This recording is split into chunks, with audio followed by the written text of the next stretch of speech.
الحمد لله رب العالمين والصلاة والسلام على سيد الأنبياء والمرسلين. قال الله تعالى وتبارك في القرآن المجيد والفرقان الحميد. بسم الله الرحمن الرحيم.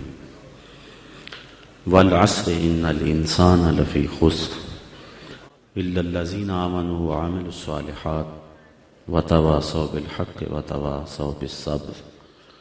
صدق الله مولانا العظيم وصدق رسوله النبي الكريم الرؤوف الرحيم. اللهم نور قلوبنا بالقرآن وزين أخلاقنا بالقرآن وادخلنا الجنة بالقرآن ونجنا من النار بالقرآن. قال الله تعالى وتبارك في شان حبيبه مخبرا وآمرا إن الله وملائكته يصلون على النبي يا أيها الذين آمنوا صلوا عليه وسلموا تسليما. الصلاة والسلام عليك يا رسول الله وعلى آلك وأصحابك يا محبوب رب العالمين. تمام حمد و ثنا، تعریف و توصیف اللہ جل مجدہ الکریم کی ذات پاک کے لیے جو خالق کائنات بھی ہے اور مالک شش جہات بھی. اللہ جل وعلا کی حمد و ثنا کے بعد حضور نبی اکرم شفیع امم رسول محتشم نبی مکرم اللہ کے پیارے امت کے سہارے رب کے محبوب دانائے غیوب مالک رقاب امم فخر عرب و عجم والی کون و مکان سیاہ لا مکان سید انس و جاں سرور لالا رخاں نیر تاباں سر نشین مہوشاں ماہ خوباں شہنشاہ حسینہ تتمہ دوراں سر خیل زہرہ جمالاں جلوہ صبح ازل نور ذات لم یزل باعث تکوین عالم فخر آدم و بنی آدم نیر بطحا رازدار ما اوہا شاہد ما طغا صاحب علم نشرہ معصوم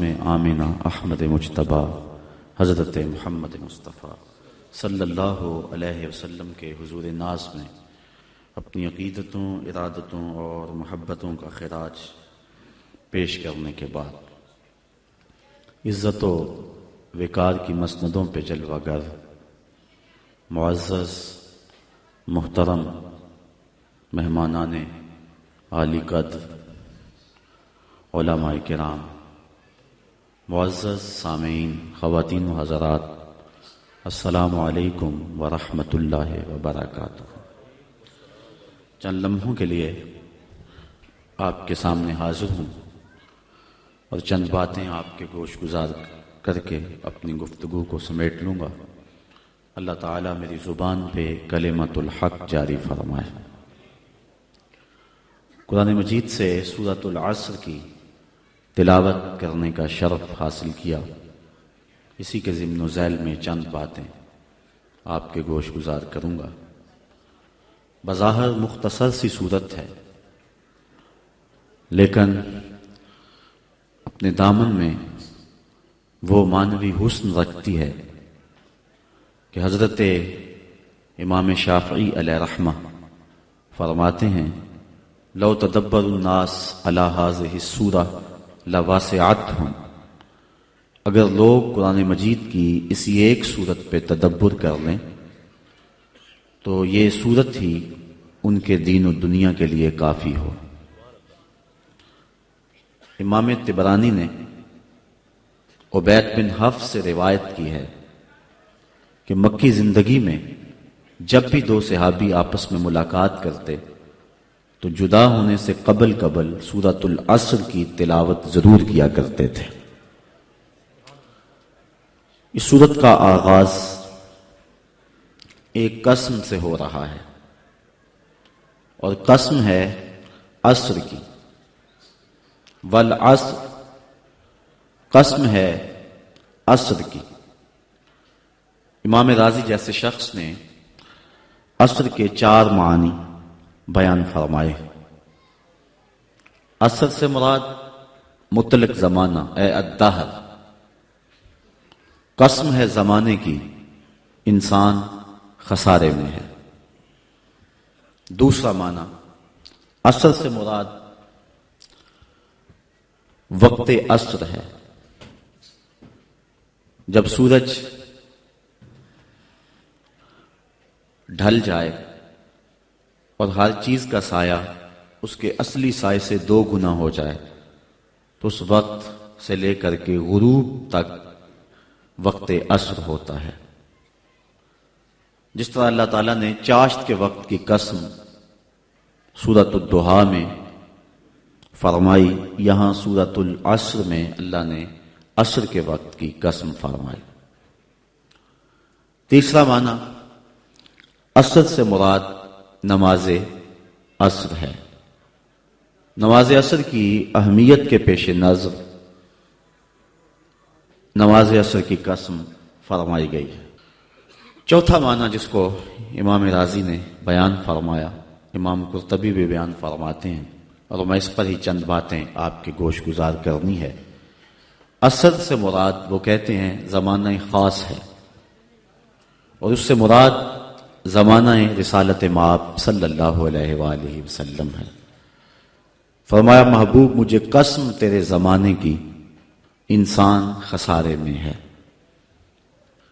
اس کی دلیل امام رازی ارشاد کرتے ہوئے فرماتے ہیں کہ جس طرح سورۃ البلد میں اللہ تعالیٰ نے اپنے محبوب کے مکان کی قسم فرمائی، تو سورۃ العصر میں محبوب کے زمان کی قسم فرمائی۔ تو ارشاد فرمایا محبوب مجھے تیرے مکان کی بھی قسم، مجھے تیرے زمان کی بھی قسم۔ سورۃ البلد میں ارشاد فرمایا محبوب مجھے اس شہر کی قسم۔ یہ سورت بالاتفاق سورت مکی ہے، اس پر کوئی مفسرین کی دوسری رائے موجود نہیں ہے۔ تو پھر حاذا کا اشارہ قریب کے لیے ہے، تو اس شہر سے مراد شہر مکہ ہے۔ تو مکہ کی قسم کیوں فرمائی گئی؟ شہر مکہ عزتوں کا ظرف ہے، اس میں اللہ کا گھر کعبۃ اللہ ہے، مقام ابراہیم ہے، چاہے زمزم ہے، صفا اور مروہ اللہ کی نشانیاں ہیں۔ یہ وہ بابرکت شہر ہے جس کے چپے چپے پہ برکتیں پھیلی ہوئی ہیں۔ خیال اس سمت جاتا ہے کہ شاید اس شہر کی قسم اس لیے فرمائی گئی ہو کہ یہاں اللہ کا گھر کعبہ ہے، چاہے زمزم ہے، دیگر عزتوں کی جگہیں ہیں۔ لیکن اگر بات کو یوں ہی تشنا چھوڑ دیا جاتا تو شاید جو ہمارے دل میں ہے کوئی زبان پہ نہ لانے دیتا، اور اگر ہم زبان پہ لاتے تو عقیدتوں کا شاخسانہ قرار دیا جاتا۔ لیکن اللہ تعالیٰ نے آگے خود ہی وضاحت فرما دی کہ اے لوگو میں شہر مکہ کی قسم کیوں فرما رہا ہوں۔ عزتوں کی جگہیں اپنی جگہ پہ، لیکن اس شہر کی قسم اس لیے فرما رہا ہوں وَأَنْتَ حِلٌّ بِهَذَا الْبَلَدِ، محبوب اس شہر کی گلیوں میں تو چلتا رہا ہے، اس شہر کی ہواؤں نے تیری سانسوں کو چوما ہوا ہے، اس لیے میں اس شہر کی قسم فرما رہا ہوں۔ علماء کے مابین اس میں اختلاف ہے کہ مکہ افضل ہے یا مدینہ افضل۔ بعض نے کہا مکہ افضل، دلائل دیے، بعض نے کہا مدینہ افضل، اس پہ دلائل دیے۔ لیکن ایک شخص کی بات مجھے بڑی پسند آئی۔ ایک محقق کہتا ہے کہ جب حضور مکے میں تھے تو مکہ افضل تھا، جب مدینے میں آ گئے تو مدینہ افضل ہو گیا۔ یہ سارا مجد و شرف حضور کے دم سے ہے، جہاں جہاں وہ گزرتے گئے شرف پھیلتا گیا۔ اور اگر میں نشور وحدی کا لہجہ ادھار لے لوں تو اس نے کہا تھا کہ چند لمحوں کے لیے ٹھہرے تھے تم جس پیڑ کے نیچے، سنا ہے آج تک اس پیڑ کا سایہ مہکتا ہے۔ اور ظہوری کا انداز سادہ ہے لیکن ہے 2 قدم آگے۔ وہ کہتا ہے مکے کی ہواؤں میں، طیبہ کی فضاؤں میں ہم نے تو جدھر دیکھا سرکار نظر آئے۔ یا رسول اللہ۔ تو جہاں جہاں سے وہ گزرتے گئے وہاں شرف پیدا ہوتا گیا۔ وہ کہتا ہے جب حضور مکے میں تھے تو مکہ افضل تھا، اور جب مدینے میں آ گئے تو مدینہ افضل ہو گیا۔ تو اللہ تعالیٰ نے اس آیت کریمہ کے اندر اپنے محبوب کے شہر مکہ کی قسم فرمائی اور اس کی وجہ بھی ارشاد کی کہ محبوب مکے میں تم رہتے ہو، تمہارا گھر ہے، تمہارے بسیرے ہیں، اس لیے مجھے شہر کی قسم۔ تو امام رازی فرماتے ہیں جس طرح سورۃ البلد میں اللہ نے اپنے محبوب کے مکان کی قسم فرمائی، یہاں سورۃ العصر میں اللہ نے اپنے محبوب کے زمان کی قسم فرمائی، محبوب مجھے تیرے مکان کی بھی قسم، مجھے تیرے زمان کی بھی قسم۔ والعصر، اس سے مراد ہے محبوب کا زمانہ، قسم ہے محبوب کے زمانے کی، چونکہ مجد و شرف محبوب کے زمانے میں ہے۔ بغداد میں ایک شخص روٹیاں بیچتا تھا، جو تازی روٹی وہ 1 روپے کی، جو باسی روٹی وہ 2 روپے کی۔ کسی نے اس کو روک کر کے پوچھا کہ کیا ماجرا ہے، باسی روٹی تو 8 آنے کی ہونی چاہیے اور تم اس کو 2 روپے کی بیچ رہے ہو؟ اس نے کہا کوئی لیتا ہے یا نہیں، میرا ریٹ یہی ہے۔ کہا بتا تو صحیح کہ باسی روٹی قیمتی زیادہ کیسے ہے؟ تو اس نے کہا کہ یہ جو باسی روٹی ہے اس کو تازہ روٹی کی نسبت 1 دن حضور کے زمانے سے قربت زیادہ ہے، حضور کی قربت کی وجہ سے اس کا وزن ہے اور اس کی قیمت ہے۔ تو کائنات میں جس کو بھی عزت ملی اور جس کے پاس بھی کوئی شرف ہے وہ حضور کے دم سے ہے۔ ہم نے قطرہ دیکھا نہ کبھی دریا پہ غور کیا، بس جہاں تیری جھلک نظر آئی وہیں ڈوب گئے۔ تو اس نسبت کے دم سے بہار ہے اور کائنات کا سارا حسن حضور کے قدموں میں ہے۔ تو کہا محبوب مجھے قسم تیرے زمانے کی، انسان خسارے میں ہے۔ اب انسان تو خسارہ ماننے کو تیار نہیں ہے، وہ کہتا میں تو خسارے میں نہیں ہوں، میں تو ہواؤں کے دوش پہ اڑتا ہوں، میں تو کائنات کو نخچیر بنایا ہوا ہے، زمانہ میرا باج گزار ہے، ستاروں پہ کمندے میں ڈال چکا ہوں، میں اپنی زندگی کو آسائشوں سے بھر لیا ہوا ہے، کہاں وہ گھاس پھوس کے جھونپڑے اور کہاں عالی نصب کوٹھیاں، کہاں کھانے کے لیے نان شبینہ بھی میسر نہیں تھا، اور کہاں اتنے کھانے کہ انتخاب مشکل ہو جاتا ہے، کہاں پیوند لگے ہوئے کپڑے اور کہاں اتنے لباس ہیں کہ بدلنے کی باری نہیں آتی ہے۔ تو میں تو خسارے میں نہیں ہوں، میں تو ہواؤں کے دوش پہ اڑتا ہوں، میں تو سمندر کی تہوں میں اتر جاتا ہوں، میں تو پوری دنیا کو گلوبل ولیج بنا لیا ہوا ہے، میں تو کائنات کا سارا حسن کشید کر لیا ہے، میں تو خسارے میں نہیں ہوں۔ اللہ کہتا ہے محبوب مجھے قسم تیرے زمانے کی، یہ خسارے میں ہے، یہ خسارہ ماننے کو تیار نہیں، اور اللہ کہتا ہے محبوب مجھے تیرے زمانے کی قسم، یہ خسارے میں ہے۔ تو امام رازی فرماتے ہیں، آپ فرماتے ہیں جو خسارہ ہے یہ انسانیت کا ہے، اگر یہ ہواؤں کے دوش پہ اڑتا ہے تو یہ انسان کا کمال نہیں ہے، یہ تو چڑیا بھی اڑتی ہے، یہ تو مکھی بھی اڑتی ہے، اگر یہ پانی میں تیرتا ہے تو یہ تو مچھلی بھی تیرتی ہے، اگر اس نے آسائشیں اور سہولتیں اپنے لیے تلاش کر لی ہیں تو وہ تو دوسری مخلوقات کو بھی حاصل ہیں۔ تو انسان کا خسارہ ہے، انسان کا، یہ جو عروج جس کی یہ کہانی سنا رہے یہ حیوانیت کا عروج ہے، اس کی انسانیت کہاں گئی؟ ہواؤں کے دوش پہ تو اڑتا ہے لیکن من کی دنیا سے تو نا آشنا ہے، یہ ستاروں پہ کمندے تو ڈال رہا ہے، ہم سائے کی تو خبر نہیں اسے کو، یہ دنیا کے اوپر بڑا باخبر شخص ہے لیکن اسے جو ہے وہ اپنے من کی خبر بھی نہیں ہے۔ ہمارا نرم رو قاصد پیام زندگی لایا، خبر دیتی تھی جن کو بجلیاں وہ بے خبر نکلے، یہ تو من سے نا آشنا ہے، کہاں گئی اس کی انسانیت؟ یہ ہواؤں میں اڑتا ہے، اگر چاند کی چھاتی پہ قدم رکھ چکا ہے وہاں سے خاک لا کے دکھاتا پھرتا ہے کہ یہ میں نے جو چاند سے خاک جو ہے وہ اکٹھی کی تھی اور یہ دیکھو میں تمہارے سامنے رکھ رہا ہوں۔ تو زمین پہ پہلے تھوڑا بوجھ تھا کہ اور خاک لے آیا، انسانیت کو اس کا کیا فائدہ ہوا؟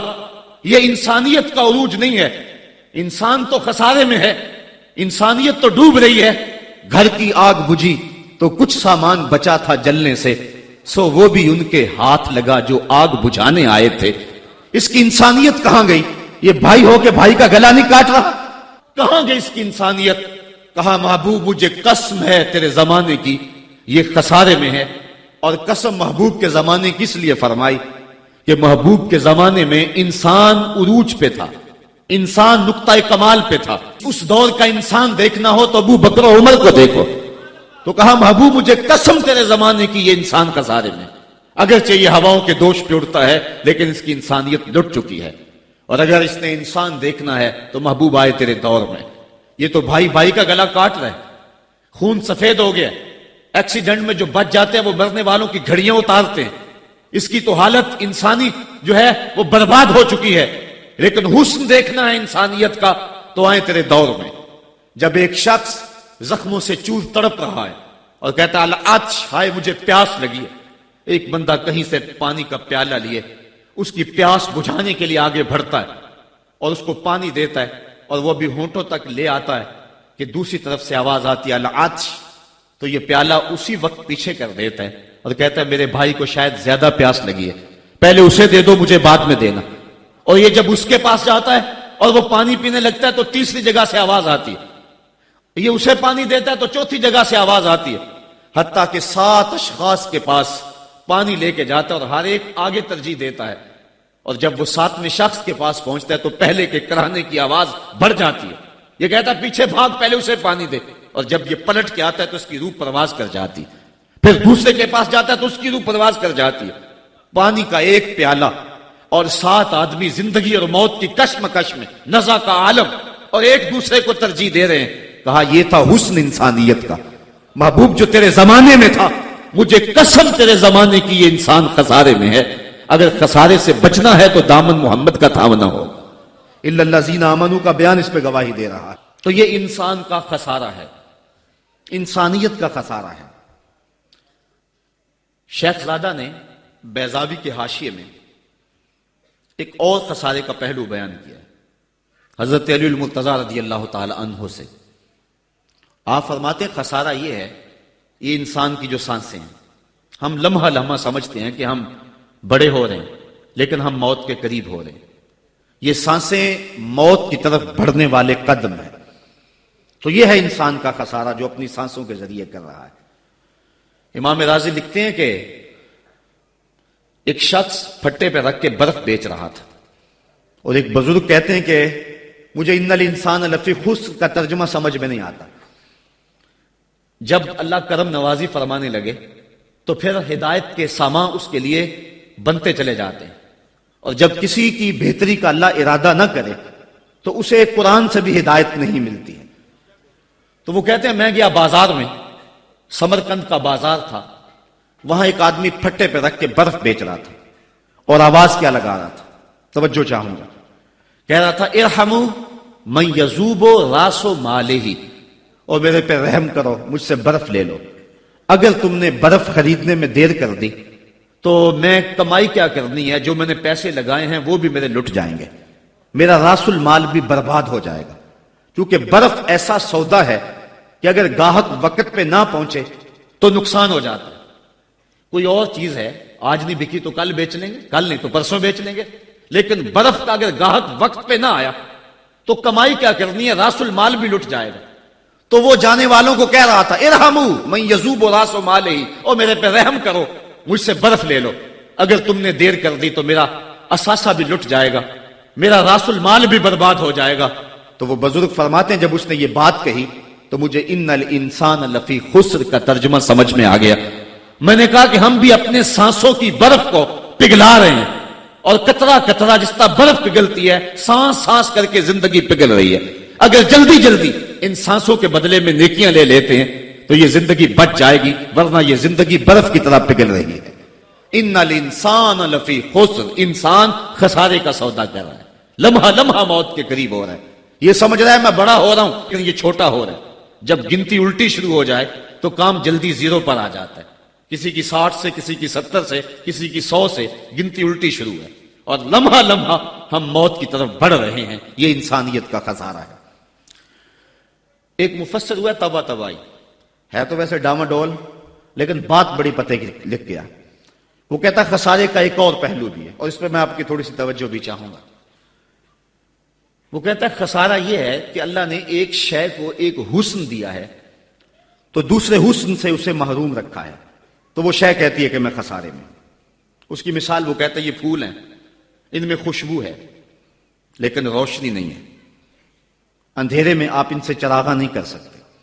تو پھول کہیں گے ہم خسارے میں, ہمارے میں خوشبو تو ہے لیکن روشنی نہیں. چاند میں روشنی ہے لیکن اس میں خوشبو نہیں ہے, تو چاند کہتا ہے میں خسارے میں ہوں، کہ میرے میں روشنی تو بڑی ہے، میرے دم سے کائنات میں اجالے تو پھیل جاتے لیکن خوشبو نہیں ہے، میں خسارے میں ہوں۔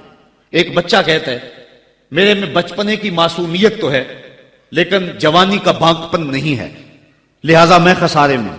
ایک جوان کہتا ہے میرے میں جوانی کا حسن تو ہے لیکن بڑھاپے کا تجربہ نہیں ہے، لہذا میں خسارے میں ہوں۔ اور ایک بوڑھا کہتا ہے کہ میرے میں بڑھاپے کا تجربہ تو ہے لیکن اب بچپنے کی وہ معصومیت کہاں، وہ کاغذ کی کشتی، وہ بارش کا پانی۔ اور اقبال کہتا ہے، آپ کے شہر اقبال میں آیا ہوں، وہ کہتا ہے کہ جنبش زنجیر در سے لطف آتا تھا مجھے، وہ کنڈی بھی ہلتی تھی تو اس سے بھی لطف آ جاتا تھا، آج تو نغمے بھی نہیں نہ بہلاتے، لیکن اس بچپن میں کنڈی کے ہلنے سے بھی لطف آ جاتا تھا اور غم بھول جایا کرتے تھے۔ وہ کیا کسی نے کہا تھا کہ اپنے جل جانے کا بھی احساس نہیں تھا، جلتے ہوئے شعلوں کو چھیڑا کرتے تھے، اب تو ایک آنسو بھی رسوا کر جاتا ہے، بچپن میں جی بھر کے رویا کرتے تھے، اب تو وہ رونے کا حسن بھی نہیں نہ رہا۔ تو کہا کہ میرے پاس بڑھاپے کا تجربہ تو ہے لیکن بچپنے کی معصومیت نہیں ہے، لہذا میں خسارے میں ہوں۔ ایک شب زندہ دار کہتا ہے کہ میرے پاس سحری کے آنسو تو ہیں لیکن علم کا بانکپن نہیں ہے، اور ایک عالم کہتا ہے کہ میرے پاس علم کے کمال تو ہیں لیکن تہجد کے سجدے نہیں ہیں، لہذا میں خسارے میں ہوں۔ بلبل کہتی ہے میرے لہجے میں تو حسن ہے لیکن میرے بازوؤں میں طاقت نہیں ہے، لہذا میں خسارے میں ہوں۔ شیر کہتا میرے بازوؤں میں تو طاقت ہے لیکن میرے پر نہیں ہے کہ میں اڑ سکوں، لہذا میں خسارے میں ہوں۔ کوئل کہتی ہے میرے لہجے میں تو جادو ہے لیکن رنگ میرا کالا ہے، لہذا میں خسارے میں ہوں۔ مور کہتا ہے میرے پروں میں تو حسن ہے لیکن میرے پاؤں بدصورت ہیں، لہذا میں خسارے میں ہوں۔ تو وہ کہتا ہے کہ کائنات کی ہر شے کسی نہ کسی طرح خسارے میں ہے، لیکن پھر کہتا ہے اگر تمہیں شوق ہو کہ ایک ذات ایسی بھی دیکھیں جس میں خسارہ نہ ہو تو آؤ مدینے کی گلی میں آ جاؤ۔ حسن کی ساری شوخیاں، جمال کے سارے کریمے اور حسن کا سارا بانکپن اگر ایک ذات میں دیکھنے کا شوق آ جائے، حسن یوسف دم عیسیٰ ید بیضا داری، ہما دارند آنچ خوباں تو تنہا داری۔ کائنات حسن جب پھیلی تو لا محدود تھی اور جب سمٹی تو تیرا نام بن کے رہ گیا۔ اگر یہ شوق ہو کہ کائنات کے سارے حسن ایک پیکر میں دیکھیں تو کہا اس کے لیے میں نے ایک محمد ہی بنا دیا ہے۔ سارے حسن ایک پیکر میں آپ کو ملیں گے، سارے کمال اور سارے جمال اور سارے عروج اور ساری عزتیں اور سارے مراتب آپ کو ایک ذات میں جمع ملیں گے، اور محمد ہوتا ہی وہ ہے جو مجمع کمالات ہو۔ تو کہا کہ یہ ہے ایک خسارے کا پہلو، اور کائنات میں ایک ہی شخص ہے جو خسارے سے بچا ہوا ہے۔ اب جو اس ذات سے وابستہ ہوگا وہ بھی خسارے سے بچ جائے گا۔ الا الذین آمنوا، جس کے ہاتھ میں یہ دامن ہوگا وہ خسارے سے بچ جائے گا، ورنہ خسارے سے کوئی بچ نہیں سکتا۔ نہ دولت بچا سکتی ہے، نہ اقتدار کی بچھی ہوئی مسندیں خسارے سے بچا سکتی ہیں، نہ کوئی اور انسان کو دنیاوی کمال خسارے سے بچا سکتا ہے۔ اگر خسارے سے بچنا ہے تو ہاتھوں میں دامن مصطفیٰ لینا ہوگا۔ وہ کبھی آپ نے دیکھا ہوگا، اب تو وہ دور بدل گیا، وہ چکی ہوتی تھی جس میں وہ گندم پیستے ہیں، مختلف چیزیں، تو اس کے دو پتھر ہوتے ہیں، ایک نیچے والا ساکن، اوپر والا متحرک، تو درمیان میں اس کے ایک کلی ہوتی ہے جس کے ارد گرد اس کو گھماتے ہیں، تو وہ جو دانے ہیں وہ درمیان خالی جگہ میں ڈالتے ہیں، اس کو گالا کہتے ہیں، اس میں ڈالتے ہیں اور پھر اس چکی کو گھماتے ہیں، تو جو دانے اس مرکز سے، اس کلی سے ہٹ جاتے ہیں وہ پس جاتے ہیں، اور جو اس کلی سے لگ کے رہتے ہیں وہ بچ جاتے ہیں۔ کہا محبوب مجھے قسم تیرے زمانے کی، انسان خسارے میں ہے، الا الذین آمنوا، بچے گا وہ جو تیرے دامن سے لپٹ جائے گا۔ اور یہ میں مفہوم ایمان کا جو آپ کے سامنے دامن مصطفیٰ سے تمسک اختیار کرنا، یہ میری جذباتیت کا کمال نہیں، حقیقت ہی یہ ہے۔ علامہ سعد الدین تفتازانی علیہ رحمہ شرح قائد میں لکھتے ہیں کہ ایمان ہے کیا؟ آپ فرماتے ہیں الایمان ہے تصدیق بما جاء بہ النبی صلی اللہ علیہ وسلم، حضور کے علاوہ ایمان ہو ہی نہیں سکتا ہے، یہ ممکن ہی نہیں ہے۔ اور یہ بات بھی ذہن میں بٹھا لیں کہ حضور سے ذہنی تعلق کا نام ایمان نہیں ہے، حضور سے قلبی تعلق کا نام ایمان ہے. اور یہ میرے مسلک کی پہچان ہے. صرف ذہنی تعلق کا نام ایمان نہیں ہے، قلبی تعلق کا نام ایمان ہے. اس کو مزید سہل کروں تو حضور کو نبی جاننے کا نام ایمان نہیں ہے، نبی ماننے کا نام ایمان ہے. ورنہ کتنے لوگ تھے جانتے تھے لیکن ایمان نہ لائے. الذین آتیناہم الکتاب یعرفونہ کما یعرفون ابناءہم، جن کو ہم نے کتاب دی وہ ایسے جانتے تھے جس طرح بیٹوں کو جانا کرتے، لیکن اس کے باوجود ایمان نصیب نہیں ہوا. ایمان جاننے کا نام نہیں ہے، ایمان ماننے کا نام ہے. پھول کو بلبل جانتی نہیں مانتی ہے. اگر مانتی نہ ہوتی تو پھول کے گرد رقص سے بسمل کے تماشے نہ کرتی. شمع کو جانتے سارے ہیں لیکن مانتا صرف پروانہ ہے. تو ایمان جاننے کا نام نہیں ہے، ایمان ماننے کا نام ہے. اور جہاں تک جاننا بمانا ادراک ہے تو وہ تو آج تک میرے رسول کو کوئی جان ہی نہ سکا. سب سے زیادہ قربت تو حضرت سیدنا صدیق اکبر رضی اللہ تعالی عنہ کو حاصل تھی. ان کو بھی کہہ دیا یا ابا بکر لم یعرفنی حقیقتا غیر ربی، سفر و حضر میں میرے ساتھ رہے ہو، سن لو میری حقیقت کو میرے رب کے علاوہ کوئی بھی نہیں جانتا ہے. بلکہ ایک مقام پہ فرمایا لی مع اللہ وقت لا یسعنی فیہ نبی مرسل ولا ملک مقرب. میرا اور میرے رب کا معاملہ ایسا ہے کہ درمیان میں نہ کوئی نبی آ سکتا ہے، نہ کوئی رسول اور پیغمبر آ سکتا ہے، اور نہ کوئی فرشتہ مقرب درمیان میں آ سکتا ہے. تو جہاں تک تعلق ہے حضور کو جاننے کا بمانا ادراک، تو آج تک حضور کو اللہ کے علاوہ کوئی جان ہی نہیں سکا ہے. مولوی کا تو دماغ خراب ہو گیا کہ وہ مسجد میں ترازو رکھ کے بیٹھ گیا اور نبی کو تولنے لگا. میں تو کہا کرتا ہوں ڈٹھے ورق قرآن دے پھول سارے، تیری شان جیا نہیں کوئی ہور ڈٹھا، تیری شان دا کرے مقابلہ جیڑا انہوں عاشقاں اصلی چور ڈٹھا. کوئی نور آکھے کوئی بشر آکھے پیندا رات دینے ایہو شور ڈٹھا. اللہ والیاں گل مکا دیتی تساں ہور ڈٹھا ساں ہور ڈٹھا. تم نے پتہ نہیں کس کو دیکھا جو سکی بیٹی کو بھی نہیں بخشوا سکتا. لاہور قصر نور میں ایک شخص، آپ بھی سارے جانتے ہیں، میرا نام لینے کا مزاج نہیں ہے، ٹیلی ویژن پہ بھی وہ چیختا ہے، تو وہ کہنے لگا کہ نبی تو سکی بیٹی کو بھی نہیں بخشوا سکتا. تو میں نے بعد میں اٹھ کے کہا، میں نے کہا لوگوں آج تو لوگ اسے ووٹ نہیں دیتے جو تھانے سے نہ چھڑا سکے. سنبھلتا نہیں جن سے اپنا دوپٹہ، سنبھالیں گے کیا وہ کلیجہ کسی کا. جو تھانے سے نہ چھڑا سکے لوگ اسے ووٹ نہیں دیتے، اور جو اپنی بیٹی کو بھی نہ بخشوا سکے پھر کلمہ پڑھنے کا فائدہ کیا. جو افراد خانہ کی بگڑی بھی نہیں بنا سکتا، جو سکی بیٹی کو بھی نہیں بخشوا سکتا. میں نے کہا میاں تم اس کی بات کرتے ہو جو سکی بیٹی کو بخشوا نہیں سکتا، ہم تو اس کے قصیدے پڑھتے ہیں جس نے کہا فاطمہ تو جنتی عورتوں کی سردار ہے. تم اس کی بات کرتے ہو جس کے چاہنے سے کچھ نہیں ہوتا، ہم تو اس کی بات کرتے ہیں جس کی انگلی اٹھے اور چاند کے ٹکڑے ہو جائیں. اور سڑیاں کھجوراں اگا جان دائے، اور پتھراں نو کلمے پڑھا جان دائے. قطرے کو سمندر ذرے کو ستارہ کرتے ہیں، کونین کو خم آ جاتا ہے جب زلف سنوارا کرتے ہیں. ہم تو اس نبی کو ماننے اور جاننے والے ہیں. می وریا کستوریاں دا جدو یار نچوڑیاں زلفاں، می وریا کستوریاں دا جدو یار نچوڑیاں زلفاں، تے قبلہ اودے بنیا سائم جدے یار نے موڑیاں زلفاں. وہ تو رخ پھیر دے تو خدا قبلے نہیں بدل دیتا. لوگ کہتے ہیں چاہنے سے کچھ نہیں ہوتا، میں کہتا ہوں ساری دنیا ہی مصطفیٰ کی چاہت پہ ہے. قبیلہ بنو سلیم کی مسجد ہے، 4 رکعتی نماز ہے، 2 رکعت پڑھی جا چکی ہیں، 2 رکعت ابھی باقی ہیں. خاطر آتر میں بات آئی کہیں قبلہ بدل جائے تو کیا خوب ہے. تو فوراً جبریل آگے کہا محبوب پھر دیر کاہے کی ہے، ابھی رخ پھیر لو.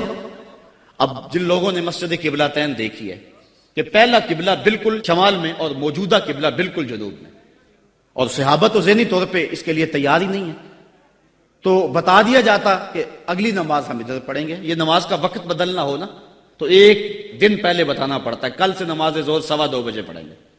اگر اسی دن ایسا کر لیں تو لوگ کہیں گے کہ یہ امام تو سلیقہ ہی نہیں رکھتا ہے، ہم تو آئے 2 بجے کے حساب سے اور اب 2:15 تک بیٹھے رہیں.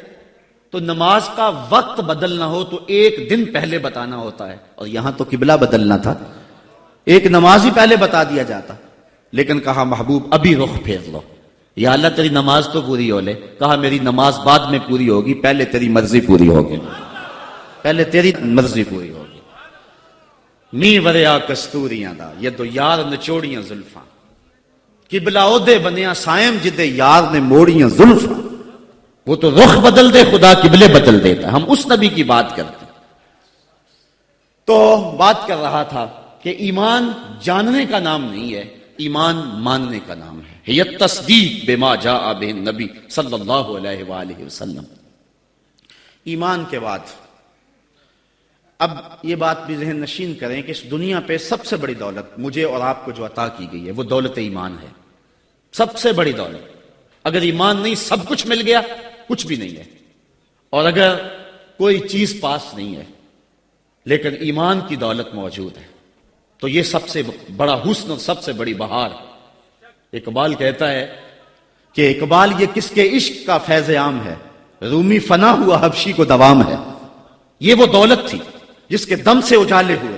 دنیا پر سب سے بڑی دولت جو حضرت انسان کو دی گئی ہے وہ دولت ایمان ہے. اور قیامت کے دن سب سے بڑی دولت جو حضرت انسان کو دی جائے گی وہ دیدار الہی ہوگا. تو یہ سب سے بڑی دولت اور یہ محض اللہ کی کرم نوازی سے نصیب ہوتی ہے. انسان کی زندگی کے اچھے اعمال بعض اوقات ایمان کے نصیب ہونے کا سبب بن جاتے ہیں. یہ کبھی کبھی ایسا ہوتا ہے لیکن ہوتی محض توفیق خدا بندی ہے. اس کی مثال جس طرح المجاشی فرزدق شاعر کا دادا حضور کی خدمت میں حاضر ہوتا ہے اور آقا کریم کی خدمت میں حاضر ہو کر کے اسلام کی دولت سے مالا مال ہوتا ہے اور پھر عرض کرتا ہے حضور میں نے اپنے زمانہ جاہلیت میں 360 بچیوں کو زندہ درگور ہونے سے بچایا، تو کیا مجھے اس نیک عمل کا جو زمانہ جاہلیت میں نے کیا اس کا کوئی صلہ ملے گا؟ چونکہ شاعر تھے اور شاید بڑا گداز اور نرم دل ہوتا ہے، وہ تو شاخ سے ٹوٹتے ہوئے پھول کو بھی برداشت نہیں کر سکتا. وہ کیا کہا تھا اقبال نے، دل نہیں شاعر کا ہے کیفیتوں کی رست خیز، کیا خبر تم کو درون سینہ کیا رکھتا ہوں میں، سچ اگر پوچھے تو افلا سے تخیل ہے وفا، دل میں ہر لہجہ نیا محشر بپا رکھتا ہوں میں، در غم دیگر بسوز و دیگر آرا ہم بسوز، گفت بت روشن حدیث گر توانی دار ہوش، کہہ گئے ہیں شاعری جزویست از پیغمبری، ہاں سنا دے پڑھ کے ان کو پیغام سروش. امیر منائی نے غالباً کہا تھا کہ خنجر چلے ہم پہ، خنجر چلے کسی پہ ہم اور تڑپے جو ہم امیر، تو درد سارے جہاں کے ہمارے جگر میں. اور اقبال نے آنکھ سے تشبیہ دی شاعر کو ایک جگہ پہ، مبتلا درد ہو کوئی عذر روتی ہے آنکھ، کس قدر ہم درد سارے جسم کی ہوتی ہے آنکھ. تو جب کوئی ظالم باپ اپنی بیٹی کو زندہ درگور کرنے لگتا تو یہ کہتا کہ میں تڑپ اٹھتا، گابن اونٹنیاں دے کر کے اس بچی کی جان چھڑا لیتا. اس طرح میں نے 360 بچیوں کی جان چھڑائی. کیا زمانہ کفر میں کیے گئے میرے اس نیک عمل کی مجھے کوئی جزا ملے گی؟ تو حضور نے مسکرا کے فرمایا کہ تجھے اس کی جزا مل تو گئی ہے کہ اللہ نے تجھے ایمان عطا فرما دیا. تو کبھی ایسا ہوتا ہے، لیکن اگر ایمان نہیں ہے تو اعمال کی جزا نہیں ہے. اسی لیے الا الذین آمنوا وعملوا الصالحات، اعمال کی جزا بصورت ایمان اگر مل جائے تو مل جائے، اور اگر ایمان نہیں ہے تو پھر آخرت میں لا خلا کوئی حصہ نہیں ہے. الا الذین آمنوا وعملوا الصالحات. انسان خسارے میں ہے. خسارے سے بچے گا وہ جس کے دامن میں 4 چیزیں ہیں، ایک ایمان، اور دوسرا اعمال صالحہ. ایمان کی زینت ہے. ہمارے احناف کے نزدیک اعمال نفس ایمان میں داخل تو نہیں ہے کیونکہ وہ مجرد تصدیق قلبی کا نام ہے، لیکن ایمان کا حسن جو ہے وہ اعمال ہیں. آج ہمارا حال یہی ہے کہ دعوی ایمان ہمارے پاس موجود ہے لیکن مسلمانوں والے اعمال ہمارے پاس نہیں ہیں. تیرے صوفے ہیں فرنگی، تیرے کالی ہیں ایرانی، خوں کے آنسو رلاتی ہے جوانوں کی تن آسانی، ہر کوئی مستے مئے ذوق تن آسانی ہے، تم مسلمان ہو یہ انداز مسلمانی ہے، حیدری فقر ہے نئے دولت عثمانی ہے، تم کو اسلاف سے کیا نسبت روحانی ہے، وہ معزز تھے زمانے میں مسلمان ہو کر اور تم خار ہوئے ہو تارک قرآن ہو کر. آج ہم صرف دعوے کی حد تک ہیں. شکوے میں اقبال جب چیخ چیخ کے کہتا ہے کہ تیرے کعبے کو جبینوں سے بسایا ہم نے، نو انسانی کو غلامی سے چھڑایا ہم نے، صفائے داہر سے باطل کو مٹایا ہم نے، تیرے قرآن کو سینوں سے لگایا ہم نے، پھر بھی گلا ہے ہم سے کہ وفادار نہیں، ہم وفادار نہیں تو بھی تو دلدار نہیں. تو جب اس کا جواب آتا ہے تو سنیے، لہجہ تھوڑا سا بدلا کہ میرے کعبے کو جبینوں سے بسایا کس نے، نو انسانی کو غلامی سے چھڑایا کس نے، صفائے دہر سے باطل کو مٹایا کس نے؟ میرے قرآن کو سینوں سے لگایا کس نے؟ تھے تو آباب تمہارے ہی مگر تم کیا ہو؟ ہاتھ پہ ہاتھ درے منتظر فردا ہو۔ ذرا کبھی اپنے اندر جھانک کر کے دیکھا کہ ہم ہیں کہاں اور کس جگہ پہ کھڑے ہوئے ہیں؟ آج ہم مسلمان ہونے کی بات کرتے ہیں، لیکن کبھی دیکھیں کہ ہمارے عمل کی پوزیشن اور حالت کیا ہے؟ آج ہم کس جگہ پہ کھڑے ہوئے ہیں؟ لالو لکشمن پرساد نے ایک کتاب لکھی عرب کا چاند، اور یہ ایک ہندو رائٹر ہے، اور اس میں اس نے حضور کی سیرت اتنے خوبصورت اور دل فریب پیرائے میں بیان کی کہ گویا سطروں کے اندر چراغ ہی رکھ دیے ہیں۔ تو کسی نے سوامی لکشمن پرساد سے پوچھا کہ تو نے مسلمانوں کے نبی پر اتنی خوبصورت سیرت کی کتاب لکھی ہے، تو حضور کا غلام کیوں نہیں بن جاتا؟ تو جو اس نے جواب دیا، اگر ہم اس پہ تھوڑا سا تفکر کریں تو وہ ہماری آنکھیں کھول دینے کے لیے کافی ہے، لیکن اگر ہم اس پہ غور نہ کریں تو وہ ایک گاڑی ہمارے روڈ پہ چلتی ہے، اس کے پیچھے لکھا ہوا عقل نہ ہو تو موجہ ہی موجہ۔ بات یہ ہے، بات سوچنے والوں کے لیے ہوتی ہے۔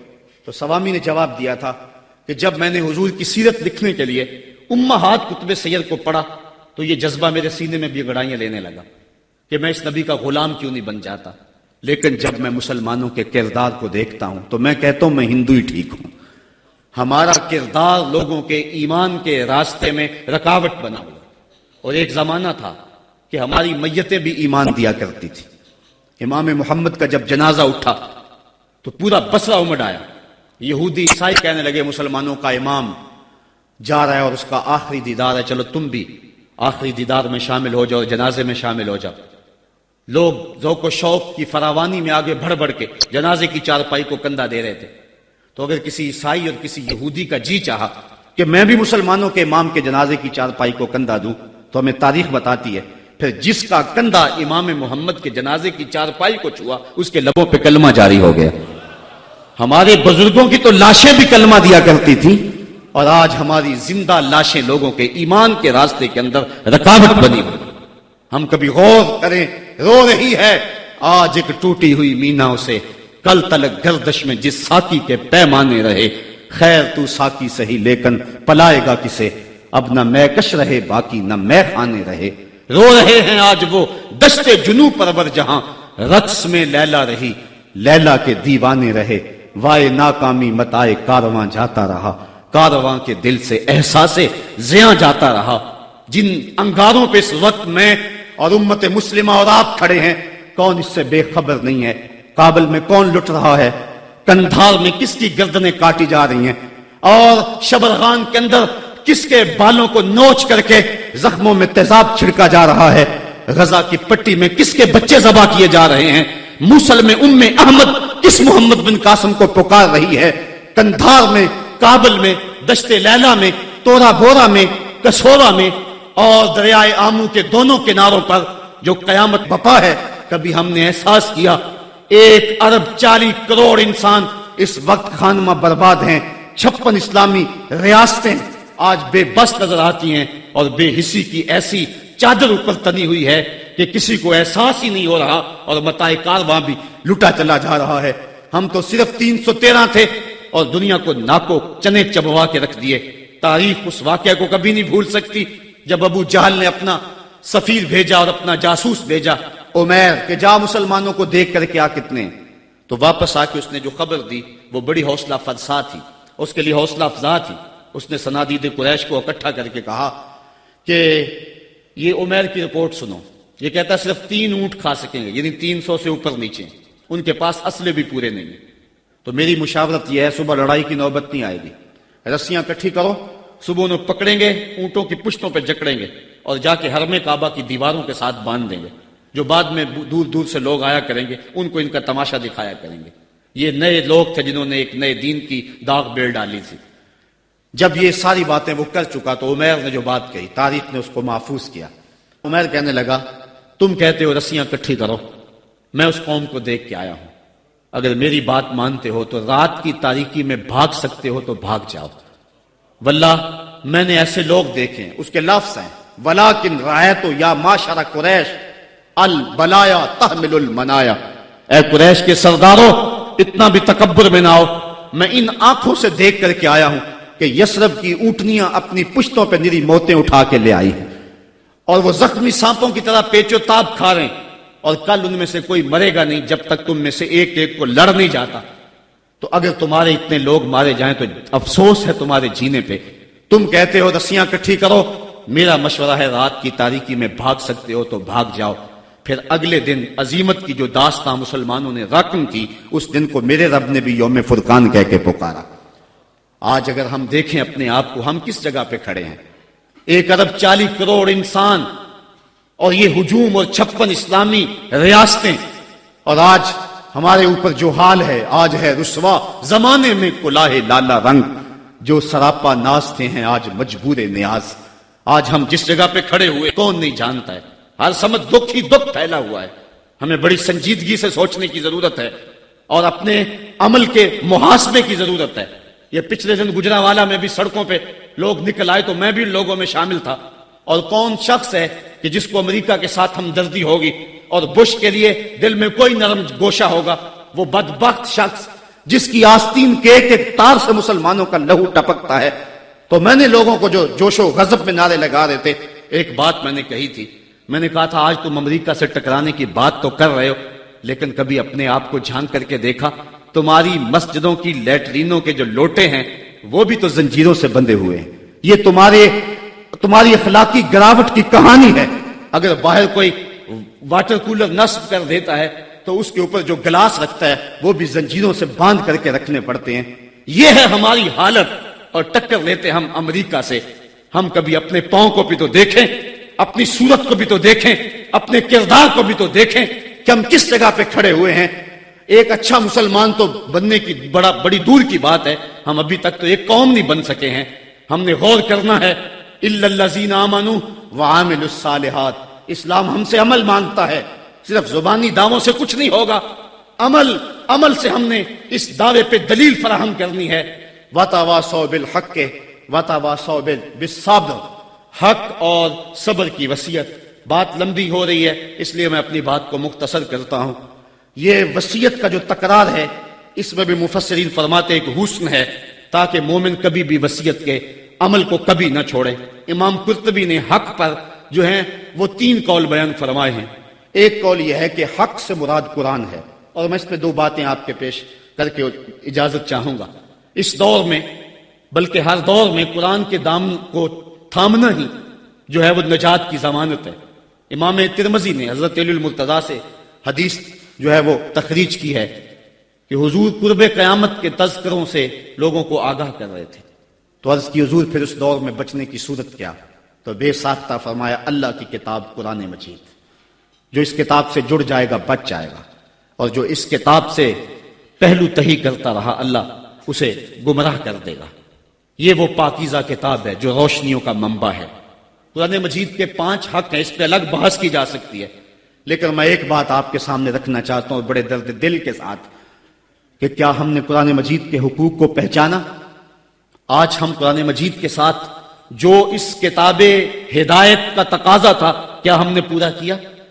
یہ بات درست ہے کہ گھر میں قرآن ہوگا تو برکتیں اتریں گی، اس بات کا بھی کوئی انکار نہیں کرتا۔ مکان بنایا، فیکٹری بنائی ہے، دکان بنائی ہے، تو بچوں کو بلا کے قرآن مجید کی تلاوت کروا لیں، برکت ہوگی۔ میں اس کا انکار بھی نہیں کرتا کہ مرنے والے کی روح کو اصالہ ثواب کریں گے تو اس کی قبر میں نور اترے گا۔ یہ بات بھی درست ہے کہ قرآن کے نور کے مقابلے میں کوئی ناری مخلوق نہیں ٹھہر سکتی، اس کے الفاظ کا دم کریں تو شفا نصیب ہوگی۔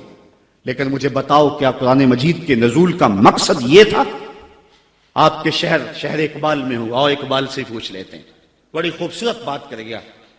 بندے صوفی و ملا اسیری حیات از حکمت قرآن گیری، بآیاتش ترا کار جزی نیست کیا یاسین او آساں بمیری۔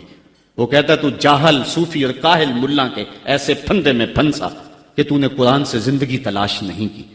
قرآن کی آیتوں سے تجھے صرف اتنا ہی کام رہ گیا کہ جب تیرے بوڑھے کی روح اٹک گئی تو سورہ یاسین لے کے بیٹھ گیا تاکہ اس کی روح آسانی سے نکلے۔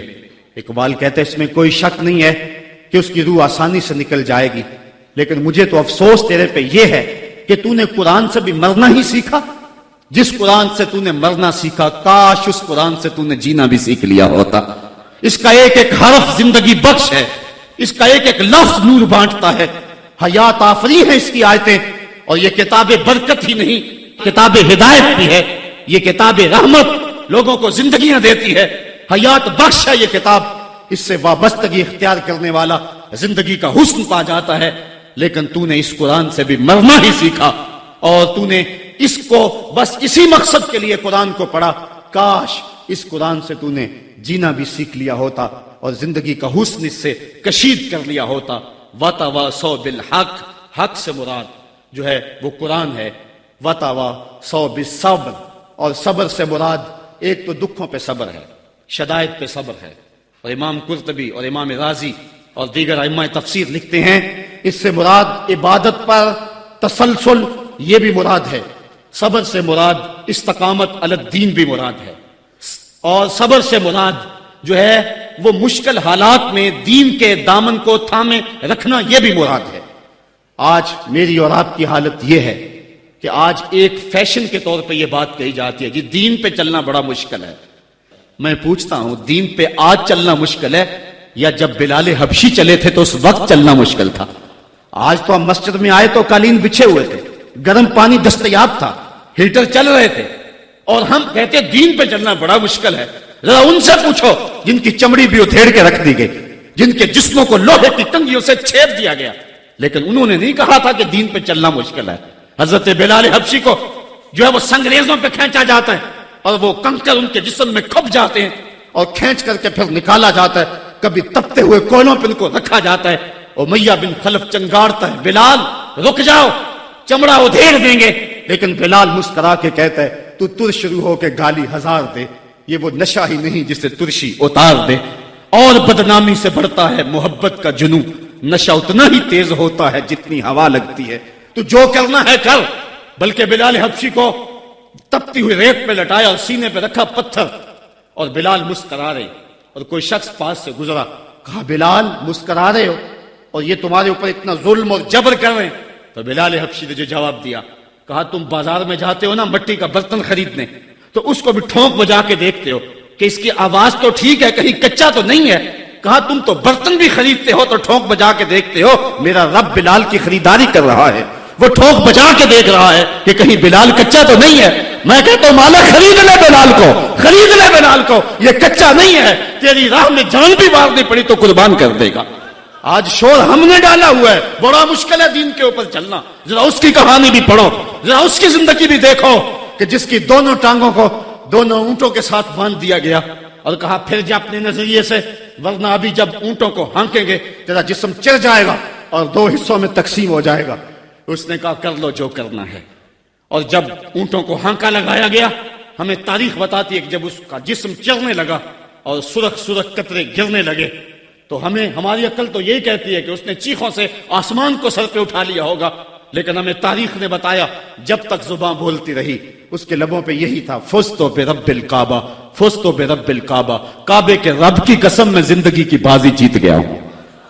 آج شور ہم کر رہے ہیں، یار ہم سے تو وہ عورت اچھی، ابھی دور کی بات نہیں ہے، اقبال نے نظم کیا، وہ ایران کی طاہرہ نامی عورت جس کو ایک کنویں کے کنارے کھڑا کیا، اس کے سامنے اژدہا ڈالے اس کنویں کے اندر اور بچھو ڈالے اس کنویں کے اندر، کہا پھر جا اپنے نظریے سے ورنہ اس میں پھینک دیں گے تجھے۔ اس نے کہا مجھے ایک رات کی مہلت دے دو، کہا جا دی۔ رات گزر گئی، پھر وہاں لے جایا گیا، کنویں کے کنارے کھڑا کیا گیا، وہ کنواں جس میں اس کے سامنے بڑے بڑے سانپ اور اژدہا ڈالے تھے، کہا پھر جا اپنے نظریے سے ورنہ تجھے دھکا دے دیں گے اور یہ سانپ تیری بوٹیاں نوچ لیں گے۔ اس نے کہا پھینک دو۔ کہا تو نے رات سوچا نہیں ہے؟ کہا میں نے سوچنے کے لیے رات تو نہیں مانگی تھی، میں نے رب کی عبادت کے لیے مانگی تھی، میں نے تو استقامت طلب کرنے کے لیے مانگی تھی، رب سے یہ عرض کرنے کے لیے رات مانگی تھی مالک عورت ذات ہوں، اور میرے سامنے اتنے سانپ اور اتنے بچھو پھینکے گئے، اور جب میں ڈالی گئی نا اس کنویں میں تو وہ میری بوٹیاں توڑیں گے، مجھے ڈنگ ماریں گے، کہیں ایسا نہ ہو کہ میری چیخوں کی آواز غیر محرم سنیں اور پھر وہ تمسخر اڑائیں اس پہ، اور محمد عربی کی امت کی ایک باندی پر وہ تمسخر اڑائیں اور کہے اڑائیں۔ میرے مالک مجھے صبر دے دے، مجھے حوصلہ دے دے، اور میں نے رب سے یہ حوصلہ مانگ لیا ہے، اب پھینک دو، تم میری چیخ نہیں سنو گے۔ ہم میں سے تو وہ عورت اچھی تھی، اور آج ہم جو ہے وہ کہتے ہیں بڑا چلنا مشکل ہے دین پہ، ان کی چمڑیاں بھی ادھیڑ دی گئی، حضرت خباب بن ارت کے ساتھ کیا نہ ہوا، حضرت سمیہ کے ساتھ کیا نہ ہوا، حضرت زنیرہ کے ساتھ کیا نہ ہوا. پڑھیں تاریخ، عظیمتوں پہ مشتمل تمہاری تاریخ ہے. اور آج ہم کس جگہ پہ کھڑے ہیں، اور آج ہم دین کے لیے تھوڑی سی تکلیف بھی برداشت نہیں کرتے، بلکہ ہماری بے غیرتی کا حال تو یہ ہے کہ بیرون ملک جانے کے لیے لوگ اپنے آپ کو مرزائی نہیں لکھ رہے. مرزائی ختم نبوت کا باغی ہے، مرزائی گستاخ رسول ہے. ایک منٹ کے سینکڑویں سیکنڈ کے مطابق بھی جو ہے وہ اپنے آپ کو گستاخ رسول کو کہلوانا کیسے مومن گوارا کر سکتا ہے؟ آج کتنے لوگ ہیں جو مرزائی لکھ کے بیرون ملک چند ٹکوں کے لیے جو ہے وہ اپنا دین بیچ رہے ہیں. کہاں وہ لوگ اور کہاں یہ زمانہ؟ وتواصوا بالصبر، دکھ آئے گھر میں چولہا نہ جلے کوئی بات نہیں ہے. ہمارے نبی کی یہ سنت بھی ہے، ایک ایک مہینہ گھر میں کبھی چولہا حضور کے نہیں جلا کرتا تھا. امام منذری نے لکھا ہے کہ حضور جب آئے نا حضرت سیدنا سلمان فارسی کے گھر کے اندر، انہوں نے ایک دن حضور کو گزرتے ہوئے دیکھا، دعوت کی، تو جب حضور کے سامنے کھانا رکھا گیا تو آنکھیں اشک بار ہو گئے، اور پھر ایک روٹی لی اور چند بوٹیاں ایک خادم کے ہاتھ میں دیتے ہوئے کہا جاؤ ہمارے گھر دے آؤ، میری بیٹی فاطمہ کتنے دنوں سے بھوکی بیٹھی ہے. مال کے کونین ہیں گو پاس کچھ رکھتے نہیں، دو جہاں کی نعمتیں ہیں ان کے خالی ہاتھ میں. صاحبو میرا لہجہ تھوڑا سا آج بے ترتیب ہو گیا ہے، لیکن آج میں اور آپ دیکھیں کہ ہم کس جگہ پہ کھڑے ہیں. وتواصوا بالصبر، حق اور صبر کی وصیت، اس کو کبھی بھی نہ چھوڑیں.